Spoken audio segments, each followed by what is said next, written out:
আপনার নাম পরিচয় দিন। নাম? আমার মোহাম্মদ মোয়াজ্জেম হোসেন খান।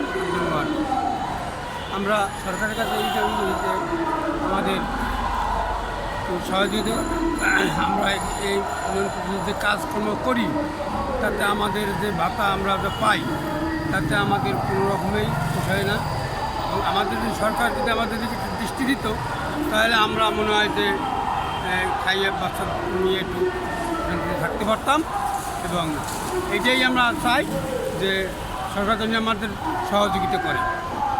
এই জন্য জাতীয় প্রেস ক্লাবে আপনারা সারা বাংলাদেশ থেকে আজ গ্রাম পুলিশরা সংবাদ সম্মেলন করতেছেন এবং জাতীয় প্রেস ক্লাবে আমরা দেখতে পাচ্ছি আপনাদের সারা বাংলাদেশ থেকেই গ্রাম পুলিশরা উপস্থিত হয়েছে। হ্যাঁ, মাননীয় প্রধানমন্ত্রী দৃষ্টি আকর্ষণ করছে। হ্যাঁ, প্রধানমন্ত্রীদের আকর্ষণ করে বলছি যে সেজন্য একটু লক্ষ্য করে আমাদের দিকে, এটাই আমাদের দাবি।